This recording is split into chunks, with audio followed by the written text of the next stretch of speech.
Ayan. So dito sa defining our retirement goals, actually marami dito ay pag-i-imagine yung gagawin natin. So how do you really envision your retirement? Okay? What does a fulfilling retirement look like? Sige nga, sagutin nyo nga yan. What does a fulfilling retirement look like? Ano ba yung nai-imagine ninyo?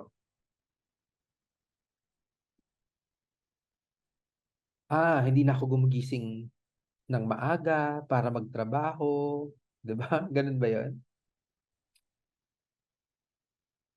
Uh, do you want to travel? Nakapila ba 'yan sa um, plano nyo sa retirement? Ayan, si Edward, to travel. Oh, ayan, to travel to different places. So yan yung ano, no? Doing what you want without thinking of the expenses. Oh, di ba? Yan naman talaga yung mga gusto natin, di ba? Parang ah kakain tayo sa labas, tapos hindi mo na iisipin kung dumating yung bill, go. Di ba? Ang sarap nun, parang ganyan. Do you want to travel? Do you want to volunteer? Di ba? Or do you want to do something else? Do you want to spend time with your family? Or how much time do you want to spend with your family? How much time will you spend for volunteering, for traveling? So, ang gagawin mo na lang ba ay mag-travel ng mag-travel ng mag-travel? Kasi ako sa totoo lang, kami ang nare-realize din namin ni Edwin ay nakakapagod mag-travel. Parang minsan pag nag-travel kami, parang kailangan natin ng 1 week para makapag-recover, ganon. Actually, kaya ako nilagnat.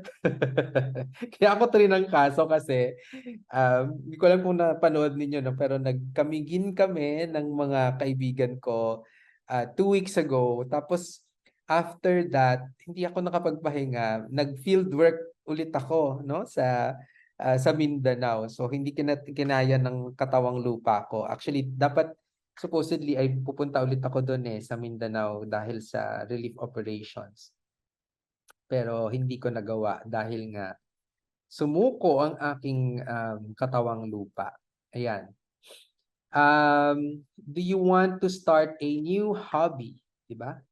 Or meron ka bang hobby na gusto mong ipagpatuloy, di ba? Gusto mo nagpe-paint ka na lang, nag-volleyball ka na lang, or kung ano man, di ba? Nagva-vlog ka na lang, di ba? O nagga-garden. Do you want to have a part-time business? So, ito, i-envision nyo yung iyong retirement. And in envisioning your retirement, actually maganda na ito yung exercise na gawin ninyo, no? The first one is to take a look at ano ba yung daily routine? So pagising mo sa umaga, ano yung gagawin mo? 'Di ba? Ah, kasi ngayon na may trabaho tayo, gigising talaga tayo sa umaga, alam natin na kailangan nating maligo at mag-prepare, pupunta sa opisina or kung saan man, 'di ba? Yun yung daily routine natin. Babalik sa bahay at magluluto or kung ano man. Pero kapag nag-retire na tayo, wala na tayong trabaho niyan eh. So what would be our daily routine like, 'di ba? So, 'yun. Kasi ang nangyari din diyan kay Edwin dati nung nagvo-volleyball siya, parang ako lang yung available the whole week mag-volleyball. yung mga yung mga kaibigan ko na nagvo-volleyball ay every weekend lang sila available. So wala siyang ginagawa ng weekday masyado. So, 'yon. Ano yung daily routine na iniisip mo? Ako when I retire, iniisip ko ang aking daily routine ay paggising ko, ah, punta sa pupunta sa garden at magkakape, magyo-yoga, ganyan. At magsusulat. Gusto ko rin talagang susulat or magvo-vlog kung ano man. Sabi ko kay Edwin parang ano yata ako, frustrated na media practitioner parang ganyan. Kasi gusto kong nagsusulat, gusto kong nagpo-produce, gusto kong naggagawa ng mga explainer videos, ganyan. Yan yung mga gagawin ko. Okay? Tapos, so yan yung daily routine. Tignan mo rin, on a weekly basis or a monthly basis, ano yung mga activities na gagawin mo? So ba, parang sabi ko, every once a week dapat meron akong, mapupuntahan na ano 'no, na maayos na beach or something, 'di ba? Kasi gusto ko talaga ng tubig.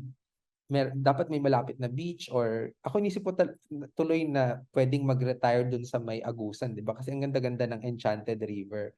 So, puwedeng madali ko lang mapuntahan, ganyan. Or monthly activities, titignan mo ano ba yung mga yon. And then, meron ka bang mga yearly goals or milestones? So, kami na bilang family 'no, ay parang ang nangyayari ngayon ay every year nagkikita-kita para, magbakasyon. So, yun, i-envision mo yun, your daily, weekly, monthly, or your yearly goals or milestones.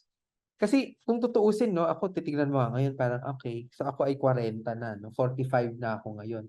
So kung mabubuhay ako hanggang 80, so meron pang 35 years remaining. So meron pang 35 years na yearly na puwede kong pagplanuhan, 'di ba? So, titignan niyo yung mga yon.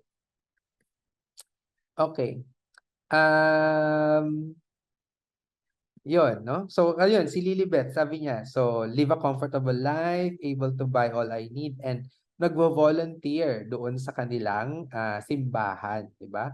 Si Edwin ang ine-envision naman niya ay, sabi niya gusto daw niya na magkaroon kami ng, um, hostel. Tapos siya yung magtatao doon sa counter. Kasi gusto lang niyang makipagkuwentuhan dun sa mga kabataan na mag-check-in at at gusto daw niya ng people watching. Oh, so yun. Yun yung, kasiyahan niya, 'di ba? So i-envision niyo 'yan. And then ano yung length of retirement natin 'no? Ano yung retirement age target? And then sa tingin ninyo gaano 'yan katagal? Naku, 'yan na. Kasi next week 'yan naman pag-uusapan natin 'no, pag-aanuhan natin, pagtitignan natin kung, ah, saan manggagaling yung pera to fund our, retirement, okay? Tapos aside from that, we also have to take a look at our family dynamics, yung responsibilities and obligations natin, and how we are going to help others financially kasi minsan ganun yung 'di ba, tingin sa mga retirees. And then our legacy, okay? So, yun. Oy, si Janice ay gym, triathlon, travel, coffee, dancing, and then tutoring. Oh, 'di ba happy? Happy yung mga ganyan. So, eto po 'no, ang assignment natin for next week ay gagawa po kayo ng collage of your ideal retirement. Okay, madali na lang naman 'yan kasi cut and paste na lang ng mga pictures sa internet tapos ilagay niyo lang sa isang board tapos i-she-share natin next week ha. Para lang makita natin at ma-inspire natin ang isa't isa kasi malay natin may mga retirement ideas pala yung iba na hindi natin naiisip 'no. So pwede natin siyang gawin. Ako nga excited din ako na gawin 'yun, eh. So 'yun, okay.